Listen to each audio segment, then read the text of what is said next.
యేసుక్రీస్తు నామంలో మీ అందరికీ శుభవందనములు. ఈ యొక్క పునరుత్థాన దినం ప్రభు దినము, మరి ప్రభు సన్నిధిలో చేరి మనము ప్రభును ఆరాధించి స్తుతించి మహిమపరిచి గణపరచవలసిన వారమై ఉన్నాం.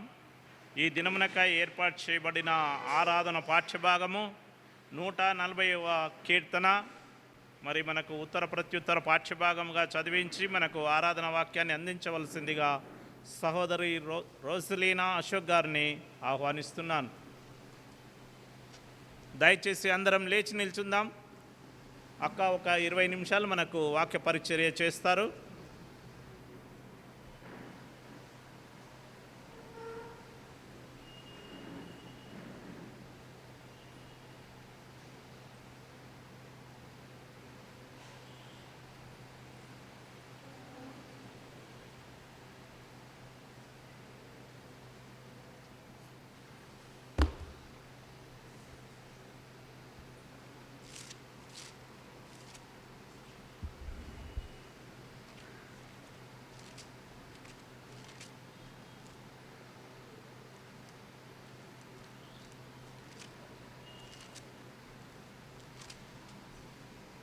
ఉత్తర ప్రత్యుత్తరం ద్వారా చదువుకుందామండి. యెహోవా, దుష్టుల చేతిలో నుండి నన్ను విడిపింపుము, బలాత్కారం చేయువారి చేతిలో పడకుండా నన్ను కాపాడుము. వారు తమ హృదయములలో అపాయకరమైన యోచనలు చేయుదురు, వారు నిత్యము యుద్ధము రేప జూచుచుందురు. పాము నాలుకల వలె వారు తమ నాలుకలు వాడి చేయుదురు, వారి పెదవుల క్రింద సర్ప విషమున్నది. యెహోవా, భక్తిహీనుల చేతిలో పడకుండా నన్ను కాపాడుము, బలాత్కారము చేయువారి చేతిలో నుండి నన్ను రక్షింపుము. నేను అడుగు జారు పడనట్లు చేయుటకు వారు ఉద్దేశించుచున్నారు. గర్విష్ఠులు నా కొరకు ఉరిని తాళ్లను చాటుగా ఒడ్డి ఉన్నారు, వారు త్రోవ పక్కను వలపరచి ఉన్నారు, నన్ను పట్టుకొనుటకై ఉచ్చు నొగ్గి ఉన్నారు. అయినను నేను యెహోవాతో ఇలాగు మనవి చేయుచున్నాను, యెహోవా, నీవే నా దేవుడవు, నా విజ్ఞాపనలకు చెవియొగ్గుము. ప్రభువైన యెహోవా నా రక్షణ దుర్గము, యుద్ధ దినమున నీవు నా తలను కాయుదు. యెహోవా, భక్తిహీనుల కోరికలను తీర్చకుము, వారు అతిశయించకుండునట్లు వారి ఆలోచనను కొనసాగింపకుము. నన్ను చుట్టుకొని వారు తల ఎత్తిన ఎడల వారి పెదవుల చేటు వారిని ముంచునుగాక.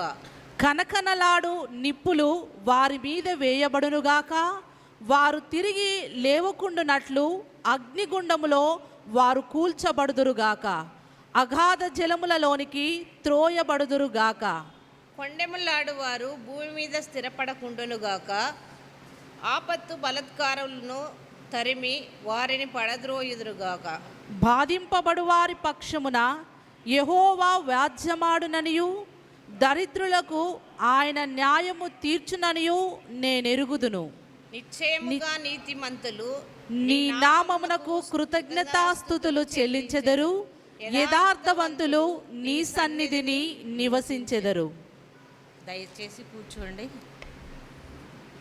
దేవుని నామన్న మీ అందరికీ వందనాలు, పాస్టర్ గారికి వందనాలు, పాస్టర్మకు వందనాలు, అవకాశం ఇచ్చిన పెద్దలకు వందనాలండి. ఈరోజు మనం ధ్యానించుకోబోయే అంశము 140వ కీర్తన మొదటి 2 వచనాలు ఒకసారి చదివి వినిపించండి.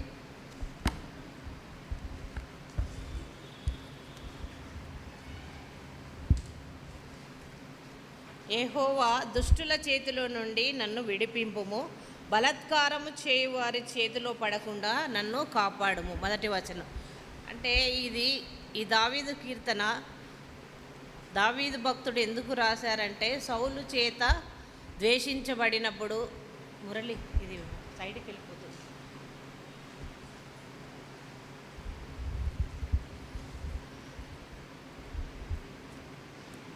Thank you. సౌలు చేత ద్వేషించబడినప్పుడు, ఈ లోకంలో నుండి ఆయన ద్వేషించబడినప్పుడు ఈ కీర్తన అనేది రచించారు. కనుక ఈ ఉదయకాలంలో మనము ఈ 140వ కీర్తనను ధ్యానం చేసుకుందాము. ఈ కీర్తన ధ్యానించినప్పుడు తొలుత మనము ఏం ఆలోచించాలంటే ఒక ప్రశ్నతో మొదలవుతుంది ఈ కీర్తన. దుష్టుల ఆలోచన నుండి నన్ను విడిపింపుము, బలాత్కారం చేయువారి చేతిలో నుండి నన్ను కాపాడము అనే ఒక ప్రశ్నతోటి మొదలవుతుంది. ఈ లోకంలో చూస్తే క్రైస్తవ బిడ్డల్ని అనేకమైనటువంటి ఆపదలు కష్టాలు పెట్టేవాళ్ళు ఉంటారు. ఎందుకు అనంటే ఆ విధంగా ఎందుకు పెడతారు, ఆ విధంగా మనకే ఎందుకు కష్టాలు వస్తున్నాయి అనంటే మనము క్రీస్తు యందలి విశ్వాసం ఉంచాము కనుక. ఎందుకంటే క్రీస్తుకు కూడా, ఆ ప్రభు అయిన యేసుక్రీస్తుకు కూడా అనేకమైనటువంటి కష్టాలు నష్టాలు ఇబ్బందుల్లో నడిచారు కాబట్టి ఆయనను నమ్మిన మనకు కూడా అనేకమైనటువంటి ఈ ఇరుకు ఇబ్బందులు దుష్టుల ద్వారా మనము ద్వేషించబడడానికి ఇదొక కారణమై ఉంటున్నది. కాబట్టి ఇక్కడ దావీదు మహాభక్తుడు ఏమంటున్నాడంటే, నన్ను దుష్టులు తరుముతున్నారు కాబట్టి, నన్ను ద్వేషిస్తున్నారు కాబట్టి దేవా మరి నేను ఎట్లా ప్రార్థన చేయాలి నీ ముందుకు వచ్చి అనే విషయము మనము ఈ 140వ కీర్తన ద్వారా తెలుసుకుంటాం అన్నట్టు. ఈ ఫస్ట్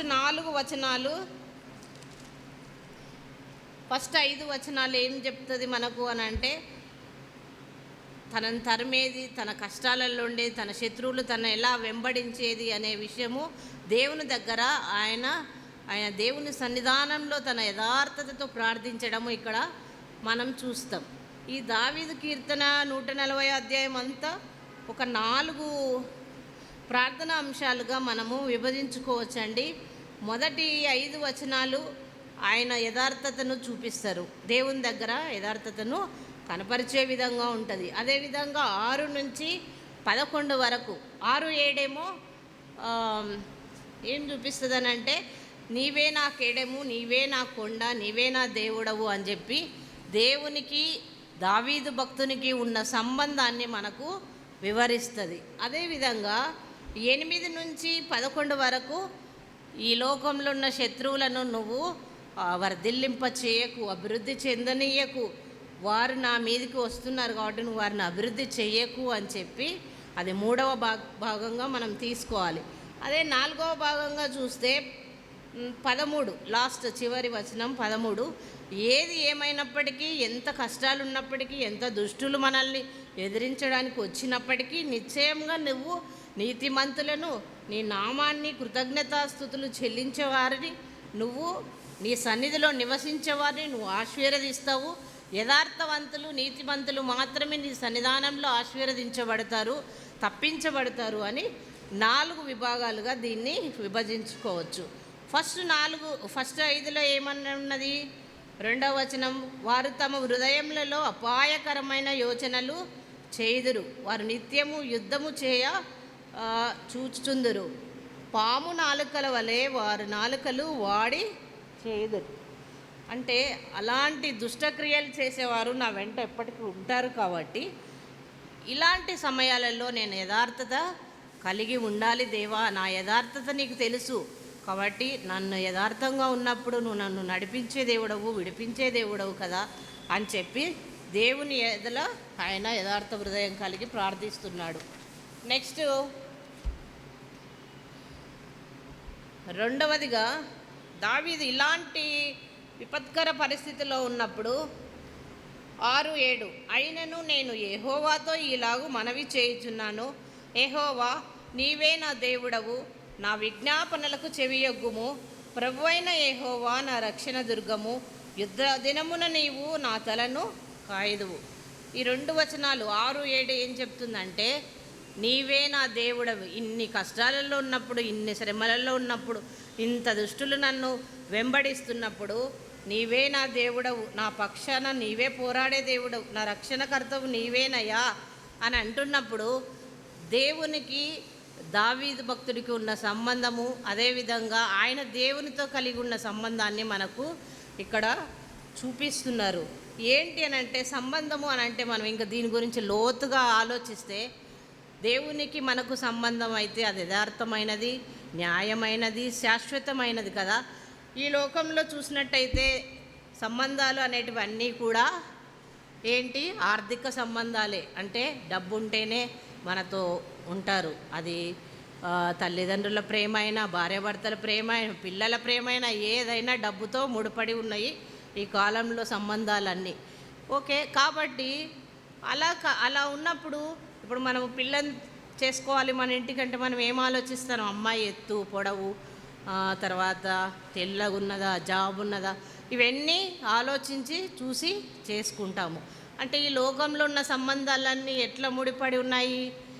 వాళ్ళకు తగ్గ ఉద్యోగమో, వాళ్ళకు తగ్గ అందమో, ఐశ్వర్యమో, దీన్ని బట్టి ముడిపడి ఉన్నాయి. కానీ దేవునితో కలిగి ఉన్న సంబంధము అలా కాదు. అది శాశ్వతమైన సంబంధము. ఈ లోక సంబంధాలతో పోల్చుకుంటే దేవుని సంబంధం అనేది మనకు ఎప్పటికీ నిలిచి ఉన్నది. కాబట్టి పాపినైన మన కొరకు పవిత్రుడైన దేవుడు మన కోసం ఏతెంచి మనతో సంబంధం పెట్టుకోవాలని చెప్పి ఆయన మనల్ని తన పవిత్రమైన రక్తంతో కడిగి ఈ లోకానికి వచ్చి శిలువ మరణం పొంది పవిత్రమైన రక్తంతో మన కడిగి కుమార్తెలుగా, కుమారులుగా మార్చుకున్నాడు. కనుక ఆయనతో మన సంబంధం పెట్టుకోవడానికి ఆయన ఇష్టపడుతున్నాడు, మనల్ని కోరుకుంటున్నాడు, మనల్ని ఇష్టపడుతున్నాడు. ప్రభు అయిన యేసుక్రీస్తుని, తన ప్రియ కుమారుడైన యేసుక్రీస్తుని ఈ భూమి మీదకి పంపించి మనతో సంబంధాన్ని పెట్టుకోవడానికి దేవుడు ఇష్టపడుతున్నాడు. ఇక్కడ ఒకసారి 2వ సమూయేలు గ్రంథము 14:14 చదవండి ఎవరన్నా.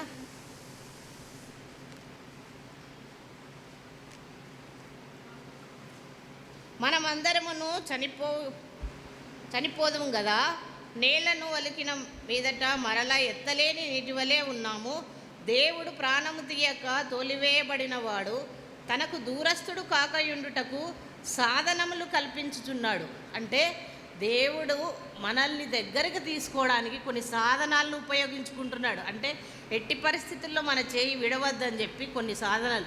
ఆ సాధనం ఏంటి అంటే తన ప్రియా కుమారుడైనటువంటి యేసు ప్రభుని లోకానికి పంపించి ఆయన రక్త మాంసములలో మనల్ని పాలిభాగస్తుని చేసి సిలువలో చనిపోయేటట్టు చేసి తిరిగి పునరుద్ధానుడై మనతో నిత్యము జీవించే కృపను దేవుడు అనుగ్రహించాడు. ఎందుకంటే పాపినైన మనతో దేవుడు, పరిశుద్ధుడైన దేవుడికి సంబంధాన్ని కలిగి ఉండాలని చెప్పి ఆయన ఇష్టపడుతున్నాడు. ఆయన సన్నిధానంలో మాత్రమే మనకు అలాంటి అవకాశం అనేది వస్తుంది.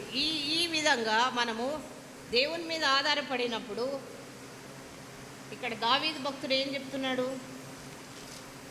నీవే నా కొండ,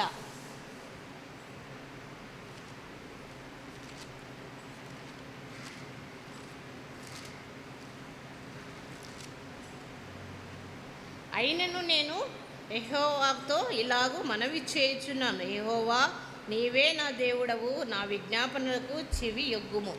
కాబట్టి మనం ఇలాంటి సంబంధం కలిగి ఉన్నప్పుడు దేవునితోటి మన ప్రార్థన ఆలకించే దేవుడుగా ఉంటాడు. ఒకవేళ మనకు ప్రార్థనకు జవాబు రావట్లేదునంటే అక్కడ ఏంటి? మనం యథార్థంగా ప్రవర్తించట్లేదేమో, దేవుని సన్నిధానంలో మనము నిందారహితంగా ఉండట్లేదేమో అనేది మనం ఈ ఉదయకాలంలో ఒకసారి గమనించుకోవాలి.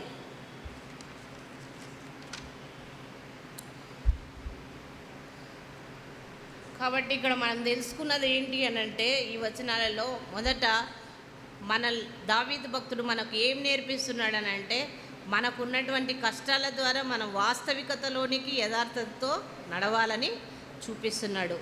రెండవదిగా ప్రజలు దేశించినప్పుడు, నిందలు వేసినప్పుడు ఆయనతో మనకున్నటువంటి బాండింగ్ను తెలిపేదే ఈ 6-7 అధ్యాయాలు. నెక్స్ట్ మూడవదిగా 7వ వచనంలో ఏమున్నది? ప్రభు అయిన యెహోవా నా రక్షణ దుర్గము, యుద్ధ దినమున నీవు నా తలను కాయదువు. ఇక్కడ ఏంటి అని అంటే మన రక్షణ దేవుడై ఉన్నాడు, మన కాయువాడు దేవుడై ఉన్నాడు. కాబట్టి మనము 12వ వచనంలో ఏం చూస్తాం? బాధించబడి వారి పక్షమున యెహోవా వాద్యమాడు. ఇక్కడ కీర్తనలు 102లో ఒకసారి గమనించండి. 102:17 ఆయన దిక్కులేని దరిద్రుల ప్రార్థన నిరాకరింపక వారి ప్రార్థన వైపు తిరిగి ఉన్నాడు. కాబట్టి దిక్కులేని వారి ప్రార్థన వైపు ఆయన తిరిగి ఉన్నాడు. దీనులను, దరిద్రులను లేవనెత్తే దేవుడు, వారి ప్రార్థన ఆలకించే దేవుడై ఉన్నాడు. కనుక మనం ఎప్పుడైతే ప్రార్థన చేస్తామో ఇక్కడ దావీదు భక్తుడు చెప్తున్నాడు, నేను నిందారహితంగా ఉన్నాను ప్రభువా, నువ్వు నన్ను నేను నిన్ను ఆశ్రయించాను ప్రభువా, నా ప్రార్థన ఆలకించు ప్రభువా అని చెప్తున్నాడు. అదేవిధంగా 113వ కీర్తన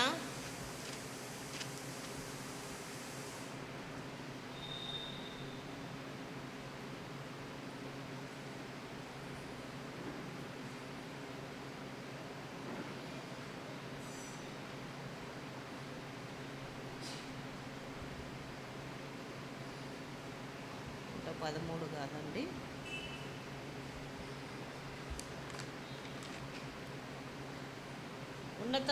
ఉన్నతమందు ఆసీనుడైన మన దేవుడైన యెహోవాను పోలి ఉన్న వారెవరు? మనం ఆ విధంగా ఈ లోకంలో అందరికంటే సర్వోన్నతుడైన దేవుడు మన పక్షాన ఉన్నాడు కాబట్టి, ఆయన తప్ప మనకెవరూ లేరు కాబట్టి ఆయననే ప్రార్థించాలని చెప్పి దావీదు భక్తుడు మనకు నేర్పిస్తున్నాడు. అదేవిధంగా దరిద్రులకు ఆయన న్యాయం తీర్చునని నేను ఎరుగుదును. వీటన్నిటి ద్వారా తెలుసుకున్నది ఏంటి చివరికి అని అంటే, ఇంతమంది ఉన్నారు, ఇంతమంది నన్ను చుట్టుకొని ఉన్నారు, కానీ వారిని నువ్వు యెహోవా భక్తిహీనుల కోరికలను తీర్చకుము, వారు అతిశయించపడకుండానట్లు వారి ఆలోచనలను కొనసాగింపకము.